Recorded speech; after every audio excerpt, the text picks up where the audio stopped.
তার জন্য আমাদের একটা প্রয়াস রয়েছে। যারা ফ্যাকাল্টি আছে ওনাদের সাথে আমার প্রায়শই কথা হয়।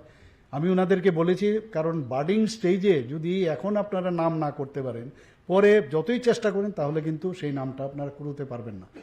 নর্থ ইস্টার্ন জোনে আমরা গুয়াহাটি ডেন্টাল কলেজ প্রথমে ছিল, এখন আরও কলেজ হয়েছে ওদের। কিন্তু আমি দেখেছি ইভেন আমাদের যে কলেজগুলো আছে, গভর্নমেন্ট ডেন্টাল কলেজ পাটনা বা কেজিএমসি, আমি প্রায়শ যেতে হয়, ওখানে যাই আমি বিভিন্ন কলেজে, কিন্তু কোনো অংশে আমাদের গভর্নমেন্ট ডেন্টাল কলেজ কোনো অংশে কম নেই।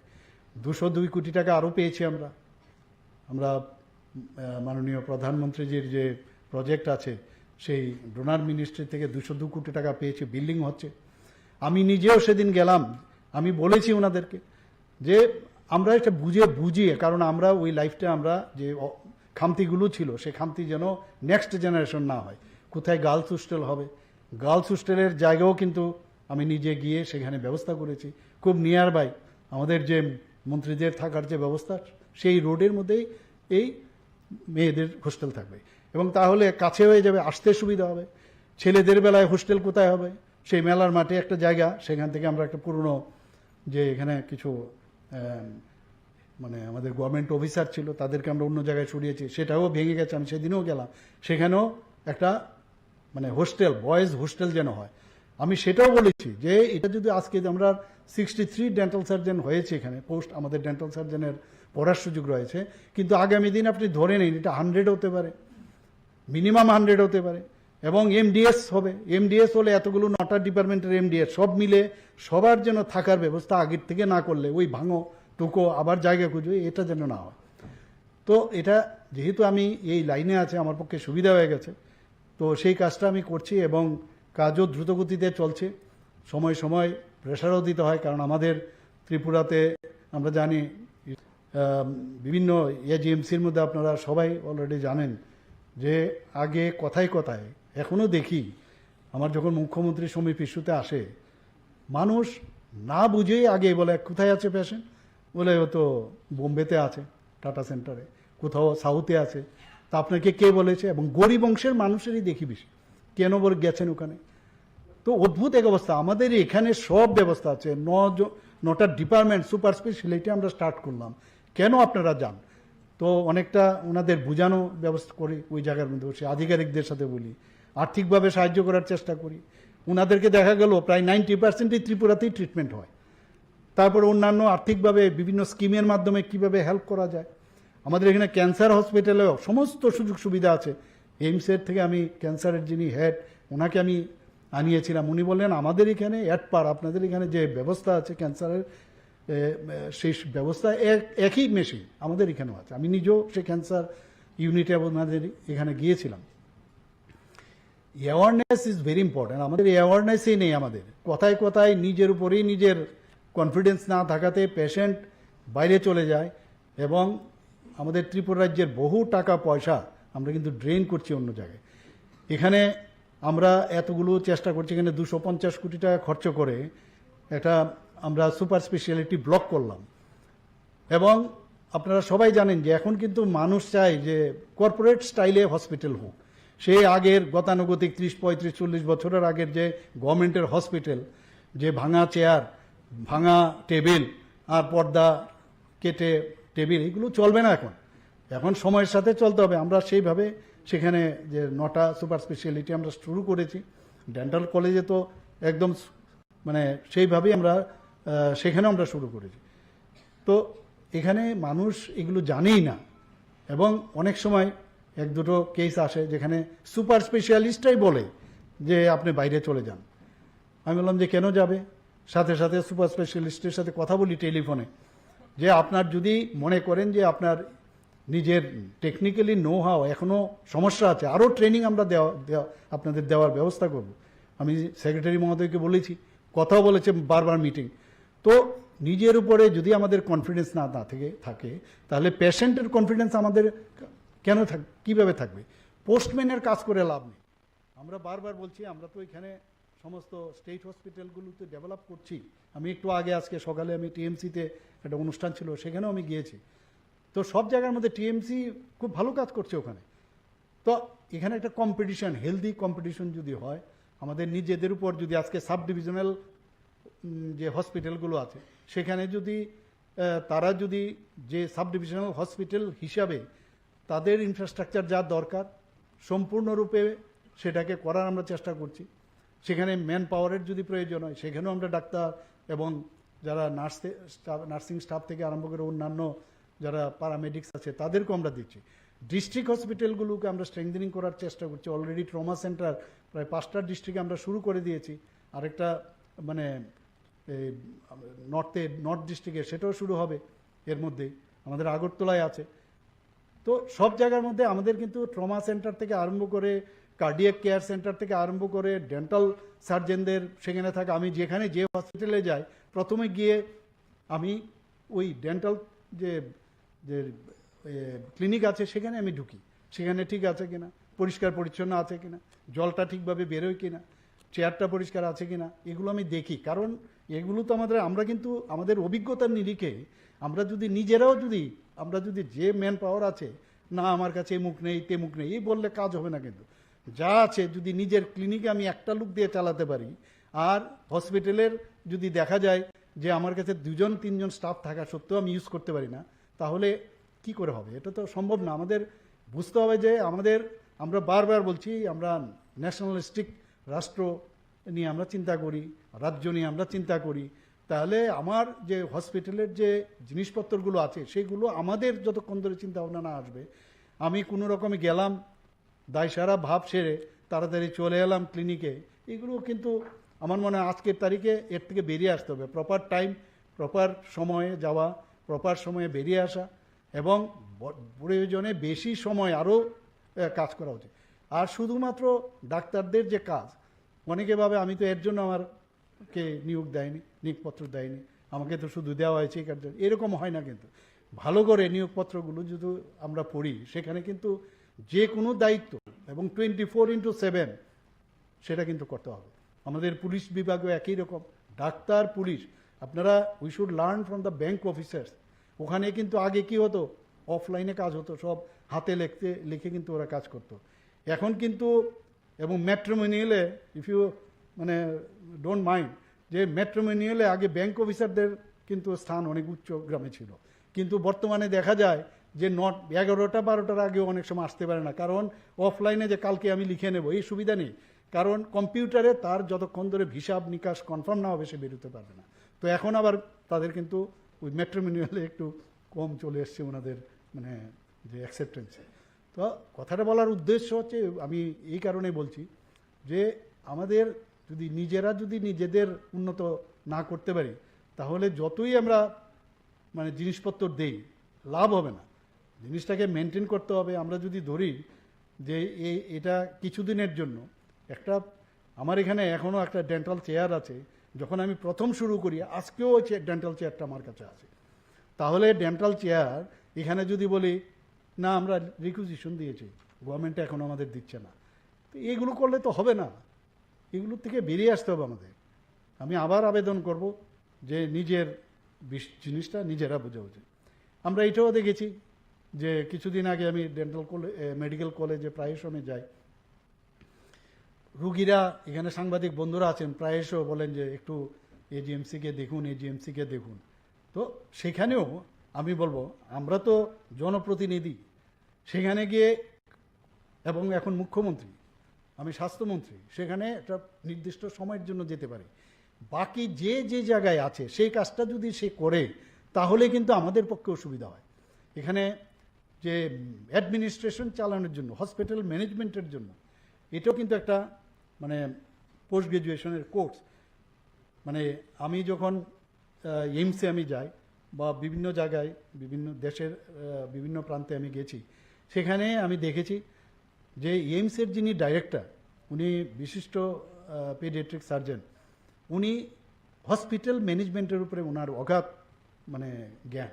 তো ওনাকে আমি বললাম যে আপনি আসুন আমাদের আগরতলা গভর্নমেন্ট মেডিকেল কলেজে এত কিছু সুবিধা থাকা সত্ত্বেও যেভাবে মানুষ বলছে এটা নেই ওটা নেই, প্রপারলি সেটাকে ম্যানেজ করা যায় না। তো উনি ওনার টিম নিয়ে এসেছিলেন, ওনার সাথে বারবার কথা হয়েছে। তো উনি বললেন যে আমাদের ত্রিপুরারই একজন স্টুডেন্ট ওনার আন্ডারে কাজ করছেন, সেখানে এমডি দেওয়া হচ্ছে এবং সেটা হসপিটাল ম্যানেজমেন্টের জন্যই দেওয়া হচ্ছে। তা আমরা বললাম যে সেটা আমরা শুরু করব। আমি দিল্লিতে এর মধ্যে যদি যাই, ওনাদের সাথে আমার হবে। মোয়ে আমাদের যারা সিনিয়র রেসিডেন্টরা আছে তাদেরকে বিশেষ করে বা অন্যান্য স্টাফ তাদেরকে ট্রেনিং দেবে, সেই মৌটা আমি করছি। হসপিটালে আমরা থাকি, কিন্তু সব কিছুরই কিন্তু টেকনিক আছে, কিভাবে মেনটেন করতে হবে, কিভাবে পেশেন্ট কেয়ার, পেশেন্টকে কিভাবে রিসিভ করা, পেশেন্টকে কিভাবে ডিসপোজ অফ করা, সব কিছুরই কিন্তু একটা নিয়ম আছে। আমরা আমাদের কার্যক্ষেত্র, আমাদের যে টেকনিক আমরা সবাই জানি, আজকে রুট ক্যানাল ট্রিটমেন্ট থেকে আরম্ভ করে আমরা এপিসেক্টমি করি, বা আমরা যদি এখন ইমপ্রেশন নেই প্রস্থেটিক্সের জন্য, একটা নিয়ম, সেই নিয়মের যে যত রিফাইন করতে পারবে তার যে মানে ট্রিটমেন্টের যে অ্যাকসেপ্টেন্স তত বেশি বাড়বে। সিমিলারলি সব বিষয়ে এখন কিন্তু টেকনিক চলে এসছে, আমরা সেইভাবে কাজ করছি। কলেজে গিয়ে আমি দেখি যে পেশেন্ট মাটিতে শুয়ে থাকে, সেখানে মাত্র 727 জনের মতো বেড ছিল। সেই জায়গায় বহু চেষ্টার পরে এখন প্রায় ডাবল করা হয়েছে, প্রায় 1413টার মতো বেড সেখানে আমি তৈরি করেছি। আরও 100 বেড যাতে হয় তার জন্য আমি নির্দেশ দিয়েছি, সেই কাজটাও আমরা করছি। আমরা চাইছি যে বিভিন্ন জায়গায় যে আমরা আরবান পিএসসি অলরেডি স্টার্ট করেছি বহু জায়গায়, আমি সেখানেও খবর নিয়েছি। বলার সময় অনেক জনপ্রতিনিধি বলে আমার এখানে একটা আরবান পিএসসি আপনি দিন, তো দিলে হবে না। আমি স্ট্যাটিস্টিক্স নিয়েছি, দেখা গেল বহু জায়গার মধ্যে আরবান পিএসসি দিয়েছি, কিন্তু পেশেন্ট ইনফ্লো বা আউটফ্লো খুব কম। তা আমি বললাম তাহলে আমি এত ইনফ্রাস্ট্রাকচার দেওয়ার পরে আমি কেন করব সেটা? তো এই যে মনিটরিংয়ের যে ব্যবস্থা, সেটা কিন্তু যে যে জায়গায় আছে সেই জায়গার মধ্যে, যেহেতু আমি ডাক্তার সেই কারণে আমি অনেকটা, আমার পক্ষে এটা অ্যাডভান্টেজ যে আমি বুঝতে পারি কোন জায়গাটা খামতি থাকতে পারে। তো এর জন্য কথা বলছি। আমি এক জায়গায় বললাম যে না না, আরবান পিএসসি দেওয়া যাবে না, তোমাকে স্যাটেলাইট ডিসপেন্সারি আমি দেবো, এর বেশি দেওয়া যাবে না। কারণ স্ট্যাটিস্টিক বলছে লাভ নেই, কারণ এত কাছাকাছি, এখানে আইজিএম আছে, এখানে জিবি আছে, কাছে মানুষ এখানে চলে যায়। আর এখানকার লোক যদি বিদেশে বা অন্য জায়গায়, রাজ্যের অন্য জায়গায় চলে যায়, তো আমার এখান থেকে কেন আপনার এখানে যাবে? তো এইগুলো বুঝার বিষয়, জানবার বিষয়, এবং যে আগামী দিনে যারা যে পদে আছে হয়তোবা যখন তাদেরকে এই দায়িত্ব দেওয়া হবে সেই কাজগুলো আমি খুব কষ্ট হয় যখন কিডনি ট্রান্সপ্লান্টের বিষয় আসে। এক একটা কিডনি ট্রান্সপ্লান্ট করতে 35 থেকে 40 লক্ষ টাকা লাগে। মানে পেশেন্ট তার নিজের সোনা দানা ইত্যাদি বিক্রি করে, জায়গা জমি বিক্রি করে তার বাইরে যেতে হয়। আমরা এখন কিডনি ট্রান্সপ্লান্ট এখানে 3টা অলরেডি সাকসেসফুলি সেটা হয়েছে, এবং আমরা যারা ডিজিজ পার্সন তাদের থেকে আগামী দিন নেওয়ার, প্রথমে আমি বললাম এইভাবে শুরু করুন, এবং অলরেডি বিরাট মানে কিউতে আছে অনেক। আমরা এটাকে সাকসেস দেখে আমরা সাহস পেয়েছি। মোহন ফাউন্ডেশনের সাথে আমরা চেন্নাইয়ে তাদের সাথে আমরা মৌ করেছি যাতে কিনা লিভার ট্রান্সপ্লান্ট করা যায়। কেজিএমসির যিনি এখন ভাইস চেয়ারম্যান আছেন, ভিসি আছেন, তো উনার সাথে আমি কথা বলেছি। উনি বললেন যে উনি পদ্মশ্রীও পেয়েছেন এবার। তো বোন মেরো ট্রান্সপ্লান্টের উনি বিশেষজ্ঞ, উনাকে আমি রিকোয়েস্ট করেছি, চেষ্টা করছি, উনি বললেন আসবেন এখানে। তো আসার পর, কারণ উনি বলছেন কিডনি ট্রান্সপ্লান্ট যে ইনফ্রাস্ট্রাকচার দরকার, এর মধ্যে খানিকটা এদিক সেদিক যদি আমরা করি তাহলে এটা সম্ভব হবে। কারণ সেখানে প্রেশারের রুমটাকে প্রেশারের উপর ভিত্তি করে তবে সেটা সম্ভব হবে, এবং হাইজিনিকও ওইভাবে মেনটেন করতে হবে। তো উনিও আসবেন। তো এখানে আপনারা সবাই জানেন যে একদিকে পেশেন্ট পার্টি, আমরা রোটারি ক্লাবের সাথে যুক্ত হয়ে তাদের সাথে আমরা মৌ করেছি, এবং রোগী কল্যাণ সমিতি এবং আগরতলা গভর্নমেন্ট মেডিকেলে মিলে যারা পেশেন্ট পার্টি যারা আছে তাদের 10 টাকা দিয়ে আমরা কিন্তু আগরতলা মেডিকেল কলেজে অনলি 10 রুপিস তাদের দিতে হয়, এবং আমরা সাবসিডি দিয়েছি গভর্নমেন্ট থেকে, দুপুরের খাবার তাদের দেওয়া হচ্ছে, মিনিমাম যেগুলো দরকার সেগুলো আমরা দিচ্ছি। খুব সাকসেস এটা আমাদের। এবার 2025-26 যে বাজেট, সেই বাজেটে আমরা ভারত মাতা ক্যান্টিন ও নাইট শেল্টার, সেটা আমরা অলরেডি কাজও শুরু হয়ে গেছে। যারা দূর দূরান্ত থেকে মানুষ আসে, মানে হিউম্যান টাচ যদি কোনো সরকারের না থাকে, আর বড় বড় কথা বললাম আর কাজের কাজ কিচ্ছু করলাম না, লাভের লাভ কিচ্ছু হবে না। খালি সমাজতন্ত্রের কথা বললাম, আর যারা সমাজতন্ত্রের কথা বলেছে এখন সত্যি বলতে গিয়ে ওরা সমাজেরই এখন শত্রু হয়ে গেছে। আমরা ডিভাইড অ্যান্ড পলিসির মধ্যে আমরা থাকতে চাই না, কারণ এতদিন ধরে যারা রাজ্য চালিয়েছে তারা ডিভাইড অ্যান্ড পলিসির মধ্যে তারা সবসময়ই কাজটা করেছে। আজকে আমি দেখছিলাম আমাদের প্রাক্তন মুখ্যমন্ত্রী উনি বলছেন যে বর্তমান মুখ্যমন্ত্রীকে দেখলাম যে চাকরি বিলি করছেন। এটা কি হচ্ছে? আরে আপনাদের সময় তো চাকরি বিলি হতো পার্টি অফিস থেকে, পার্টির যে কম্পিউটার আছে টিপ দিতে হতো যে আমার লোক কিনা। আমাদের সাহস আছে বলে আমরা প্রায় 19,000-এর উপরে, এবং আমি নিশ্চিত নেক্সট টাইমে যে চাকরি সেটা হয়তোবা এখন আরও বেশি বেড়ে গেছে, হয়তোবা প্রতিনিয়ত আমাদের সেই পেট্রোল পাম্পে গেলে যেরকম মিটার চড়তে থাকে সেইভাবে হবে। এবং আমাদের সাহস আছে বলে আমরা অফার বিতরণ করি, এবং আমরা যে অফারগুলো করি ট্রান্সপারেন্সির মাধ্যমে আমরা করি। একটা কেস একটা জায়গায় কোনো যে পেয়েছেন বা কেউ এই বিষয়ে চ্যালেঞ্জ করেনি হাইকোর্টে বা কোনো জায়গার মধ্যে নেই। আপনাদের সময় 10,323 আমরা সবাই জানি কি অবস্থা হয়েছিল, বেআইনিভাবে আপনারা চাকরি দিয়েছেন। এক তো এদের সর্বনাশ করেছেন, আবার 10,323 যারা প্রকৃতপক্ষে পেত তাদেরও আপনারা সর্বনাশ করলেন। এগুলো তো ইতিহাস। আবার এইসব মানুষকে বিভ্রান্ত করার চেষ্টা। আপনাদের সময় দাম বাড়েনি, সেই গতানুগতিক ফিটিং করা সব কথাগুলো বলে আবার বিভ্রান্ত করার, শ্রমজীবী জিন্দাবাদ। আরে শ্রমিকদের নিয়েই আমাদের চলতে হবে, মালিক শ্রমিক সবাইকে নিয়ে আমাদের কাজের পরিবর্তে যা কাজ করব তার দাম দিতে হবে। আমরা এর মধ্যে জিন্দাবাদ 3টা 3:30টার সময় আমাদের মনে আছে সমস্ত গভর্নমেন্ট অফিস থেকে বেরিয়ে যেত, আমাদের দিয়ে দিতে হবে। আমি আসার পরে 3%, তার আগে 3% দিয়েছিল। আমি কই জিন্দাবাদ করতে হয়নি। 29 মাসে আমি 29% দিয়ে আমি দিয়েছি। পরবর্তী সময়ে আরও বাড়িয়ে সেখানে 35% আমি দিয়েছি।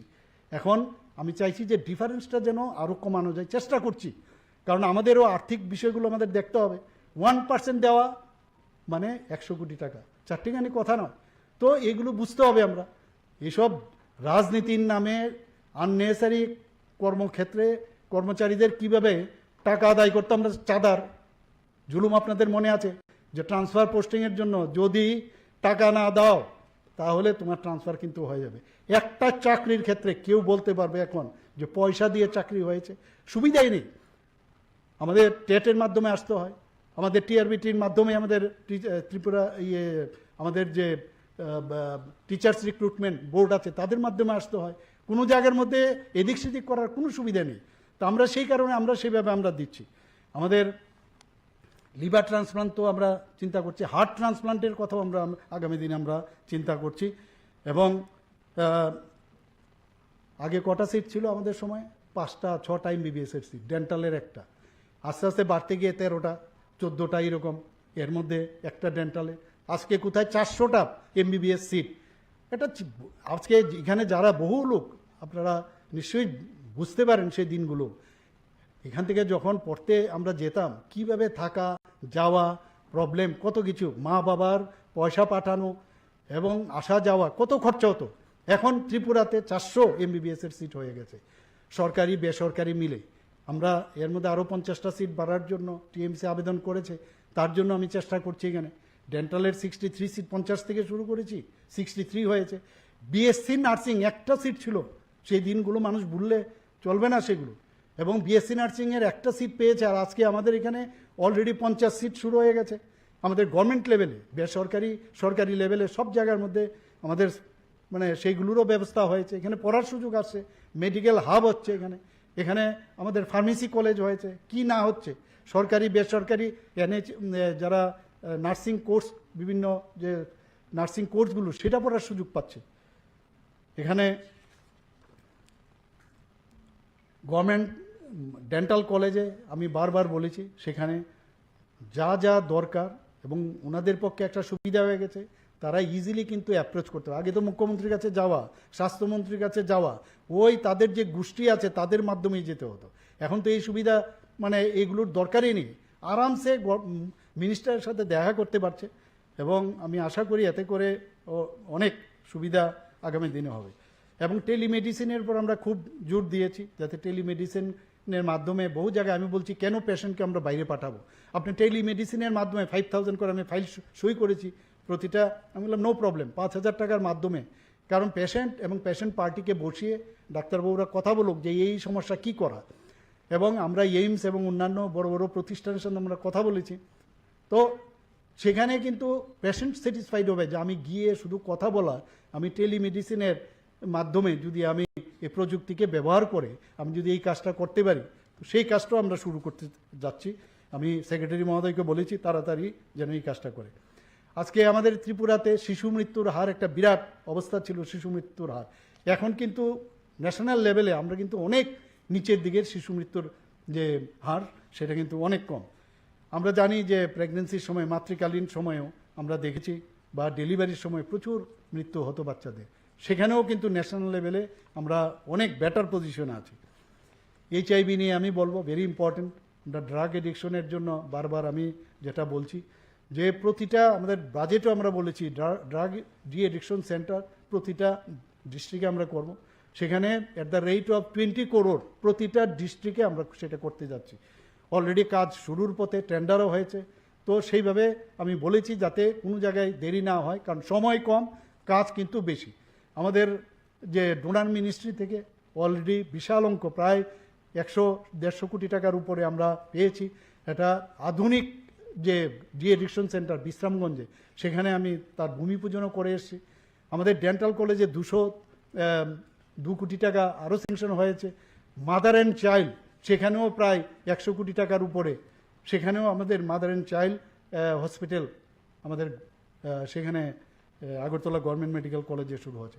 এইচআইভি নিয়ে আমি একটা কথা বলবো, এই যে ডি এডিকশন আমরা সেন্টার তো করছি, গভর্নমেন্ট তো সব করবে, কিন্তু আমাদেরও কিন্তু সচেতন থাকতে হবে। বিশেষ করে ডাক্তারবাবুরা সবাই এটা সচেতন থাকতে হবে। আমরা জানি এইচআইভি কিন্তু যখন হয় তখন কিন্তু সেটার সাইন অ্যান্ড সিমটম নাও থাকতে পারে, অনেক সময় আমরা বুঝি না। আবার প্রবলেম হচ্ছে ওকে ব্লাড টেস্টও করতে দেবে না। কাজে এর জন্য আমরা একটা মেকানিজম তৈরি করছি, কিভাবে যত বেশি স্ক্রিনিং করা যাবে তত বেশি আরও বোঝা যাবে। তো তার জন্য আমরা একটা ফর্মুলা তৈরি করছি। কারণ আমরা আগে দেখতাম মণিপুর নর্থ ইস্টার্ন জোনের মধ্যে, ইভেন ভারতবর্ষের মধ্যে একদম প্রথম স্থানে মণিপুর ছিল। ত্রিপুরা এখন আউট অফ 8 যে স্টেট তার মধ্যে 4th পজিশনে। তো আমরা যদি এই অ্যাওয়ারনেস আমরা না করি, সব জায়গায় অ্যাওয়ারনেস, ডাক্তারিতেও অ্যাওয়ারনেস থাকবে, কীভাবে ব্রাশিং এখানে বলা হয়েছে, কিভাবে ব্রাশ করতে হবে, কিভাবে ফ্লসিং করতে হবে, কিভাবে দাঁত এবং মুখের যত্ন রাখা যায়, অ্যাওয়ারনেস সর্বত্র। এইচআইভি যখন কেন হয় তার সম্পর্কে বলা, এগুলো কিন্তু সবার কাজ, বিশেষ করে ডাক্তারবাবুদের। এইচআইভি যখন প্রথমে হয় এটা কিন্তু আর শরীর থেকে যায় না, সেখানে ভাইরাল লোড যাতে কম থাকে, এবং যারা ড্রাগ এডিকশন তার ওএসটি সেন্টার আমরা বিনা পয়সায় আমরা ওরাল সাবস্টিটিউশন যে থেরাপি সেটা আমরা দিচ্ছি। কিন্তু এইচআইভি যখন হয় তার জন্য অ্যান্টিরেট্রোভিয়াল থেরাপি তার ব্যবস্থা আমরা করেছি এবং বিনা পয়সায়। এবং আগে যদি ধরা যায় তাহলে এইচআইভি ইনফেকশন অবধি থাকে, কিন্তু অ্যাডভান্স স্টেজ যদি হয় তাহলে এইডস হয়ে যায়। তো এই কথাগুলো বলতে হবে। এইডস হলে কি কি হতে পারে? এইডস হলে এই যে প্রথমেই যে টার্গেট এইচআইভি ভাইরাসের, তার প্রথম টার্গেট হচ্ছে আমাদের হোয়াইট ব্লাড কর্পাসেল। সেখানে কারণ হোয়াইট ব্লাড কর্পাসেল হচ্ছে আমাদের মানে প্রতিরোধ করার ক্ষমতা সেল, সেটাকে যদি ধ্বংস করা যায় তাহলে এই যে ডেফিসিয়েন্সি হয়, ইমিউন ডেফিসিয়েন্সি যে সিনড্রোম, সেটার মধ্যে অপরচুনিস্টিক যে ব্যাকটেরিয়া হোক, ভাইরাল হোক বা ফাঙ্গাল হোক, তখন কিন্তু চলে আসে এবং এর কারণে কিন্তু মারা যায়। এইডসের কারণে মানুষ মরে না, মরা হয় অপরচুনিস্টিক। তো এই বিষয়গুলো বলা, ইন্ট্রাভেনাস ইঞ্জেকশন নিলে কি হয়, তার জন্য আমাদের যে সংস্থা আছে তারাও কাজ করছে। কিন্তু আমাদের অ্যাওয়ারনেসের বিষয়ে নিশ্চয়ই আপনারা কথাবার্তা বলবেন, সবাইকে আপনারা এই বিষয়ে জানাবেন। আমাদের মাননীয় প্রধানমন্ত্রী জন আরোগ্য যোজনা আপনারা সবাই জানেন যে আমরা প্রায় 13-13.5 লক্ষ মতো আমরা টার্গেট করেছিলাম। 100% অলরেডি কার্ড বিতরণ হয়ে গেছে। 5 লাখ টাকা করে পাচ্ছে প্রতিটা ফ্যামিলি, গরিব মানুষের। কিন্তু সেটা করার পরে দেখা গেল যে হিউম্যান টাচের যে কথা বললাম, যে আমাদের রাজ্যে অন্যান্য লোক কিন্তু এই যে ইন্স্যুরেন্স, যে হেলথ ইন্স্যুরেন্স, সেই কাভারে আসে না। তো আমি আমার যে ফিনান্স মিনিস্টার, ওনার সাথে আমি কথা বললাম। ত্রিপুরা একমাত্র রাজ্য যেখানে ভারতের মধ্যে যে অন্য কোনো রাজ্যে অন্য জায়গার মধ্যেও কিন্তু ক্যাপিং আছে, আমাদের এখানে 100% যে মুখ্যমন্ত্রী জন আরোগ্য যোজনা যখন শুরু করলাম, একইভাবে একই কায়দায় 5 লাখ যে প্রতি বছরে দেওয়া, সেই ব্যবস্থা কিন্তু আমরা করেছি। এতে করে দেখা যায় যে প্রায় এখানে চিফ মিনিস্টার জন আরোগ্য যোজনায় 16 কোটি মানে 17 কোটি টাকার দাবি নিষ্পত্তি আমরা করেছি। কারণ যেহেতু আগে পেত না এবং বিভিন্ন যেসব আমাদের যেখানে প্রধানমন্ত্রীর জন আরোগ্য যোজনার যেসব জায়গায় আমরা রেফার করতাম তা সেই আমরাও কিন্তু এই জায়গাটা আমরা এনেছি। এখানে এনএইচএমকে আমি ধন্যবাদ দেব যে ওনারাও ভালো ভালো কাজ করছেন। এখানে জাতীয় কুষ্ঠরোগ যেটা সেই দূরীকরণ প্রকল্প, এখানে লেপ্রোসি থেকে আরম্ভ করে টিউবারকুলোসিসের নির্মূলীকরণের জন্য মাননীয় প্রধানমন্ত্রী খুব জোর দিয়েছেন। আমাকেও সেখানে বলতে হয়েছে দিল্লিতে গিয়ে, এবং সেই কাজটা ওনারা ভালো করছেন। National vector borne disease control programme, national programme for prevention and control of diabetes, cancer, cardiovascular disease and stroke, সেই বিষয়ে ওনারা কাজ করছেন। আমি এখানে আরেকটা বিষয় আপনাদের সামনে আমি রাখতে চাই। এগুলো তো করছি, আমাদের সরকার আসার পর স্বাস্থ্য ব্যবস্থা যাতে আরও বেশি স্ট্রং হয় সেই চিন্তা ভাবনা করছি। বহু এখানে আইন শৃঙ্খলার দিক দিয়ে বিরোধীরা তো বলবেই, আমি বলেছি কয়েকদিন বাদে বেরোবো, কোন কোন জায়গায় কতগুলো খুন হয়েছে সবার বাড়িতে আমি যাব, গিয়ে গিয়ে জিজ্ঞেস করব কিভাবে আপনাদের নৃশংসভাবে হত্যা করা হয়েছে, কিভাবে মেয়েদের তাদের সম্ভ্রম যে মানে সেখানে নষ্ট হয়েছে তাদের সম্পর্কে আমি ওনাদেরকে বলবো। আমি ওনাদেরকে বলবো কোথায় অগ্নিসংযোগ হয়েছে, কতগুলো লোক এখনো যারা হ্যান্ডিক্যাপড হয়ে আছে তাদের অত্যাচারে। আমার মনে আছে শুধু সাউথে আমি গিয়েছি, সাউথে 69 জনকে ওরা খুন করেছে। আমাদের সরকার আসার পর একটাও রাজনৈতিক সন্ত্রাস, কিন্তু একটা রাজনৈতিক খুন হয়নি। আমি এই বিষয়গুলো নিয়ে আসছি, ওনাদেরকে বলেছিলাম যে আপনারা নিজের আয়নাটা নিজের আগে দেখুন, আগে ফিঙ্গার দেওয়ার আগে অন্যদের চারটা আঙ্গুল কিন্তু আপনাদের দিকে থাকে। এখানে আজকে আইন শৃঙ্খলা এত ভালো থাকাতে আজকে আমাদের যে ন্যাশনাল লেভেলে আমাদের এখন 28টা রাজ্যের মধ্যে নিচের দিক থেকে বারবার বলি আমরা এখন যে ল অ্যান্ড অর্ডার সিচুয়েশনে আমরা 3rd পজিশনে। ডাটা নেই এমনিতেই বলবে, ফালতু কিছু না বলেই যে আইন শৃঙ্খলা নেই। তোমাদের সময়ে কি ছিল? একজন আরেকজনের পরিপূরক। একবার 5 বছরের জন্য ছিল, কি অবস্থাটা ছিল কংগ্রেসের, এর আগেও কি ছিল, আর এরপরে কি ছিল কমিউনিস্টদের সময়ে 35 বছর চারিদিকে এক রাজ্যের থেকে মানে এক জায়গা থেকে আরেক জায়গায় যাওয়া, কি অসম্ভব টেররিস্টদের আনাগোনা। আজকে টেররিস্ট ফ্রি ত্রিপুরা হয়েছে মাননীয় প্রধানমন্ত্রীজি এবং মাননীয় আমাদের হোম মিনিস্টারের কারণে সেটা সম্ভব হয়েছে। সমস্ত এনএলএফটি এটিটিএফ এর ওরা আমার সামনে অস্ত্র তারা সমর্পণ করেছে। তো সেই জায়গায় এখন ত্রিপুরা কিন্তু একটা শান্তি জায়গা, মানুষ বাইরের থেকে আসছে এখানে, ওরা বিনিয়োগ করতে চাইছে। আমাদের এখানে আমরা অলরেডি জায়গা দিয়েছি, মণিপুর থেকে মণিপুরের যে অবস্থা সেখানে ওরা থাকতে চাইছে না, ওরা বলছে আমরা এখানে বিনিয়োগ করব, এবং তাদের জন্য আমরা জায়গা দিয়েছি। আরও অনেক মানে হেলথ সেক্টরে আরও যারা সুপার স্পেশালিটি কাজ করতে চায় তাদেরও আসছে এখানে। আমি আইএলএসে ঢুকতে বাঁ দিকের যে জায়গার জমিটা আছে সেটাও আমি অলরেডি প্ল্যানিং করেছি, এবং তার জন্য আমাদের বাজেটও আমরা রেখেছি। একদম আধুনিক মানের একটা আই হসপিটাল সেখানে করা হবে, এবং সেখানে 100 বেডের হসপিটাল করা হবে, সমস্ত সুযোগ সুবিধা যাতে বাইরে আয়ের জন্য কেউ না যেতে হয় সেই ব্যবস্থা আমরা করছি।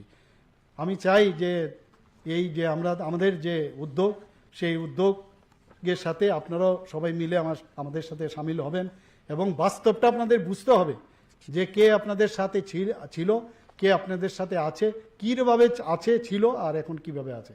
আমি আজকের এই যে program state level training of medical officer, dental, nursing officer and community যে health officer, national oral health program, national health mission, Indian dental অ্যাসোসিয়েশনের এই উদ্যোগে আমি ধন্যবাদ দিয়ে, এবং এই যে প্রোগ্রাম সেটা সাকসেস হোক সেটা আমি আশা করে আমি বক্তব্য শেষ করছি। নমস্কার, জয় হিন্দ।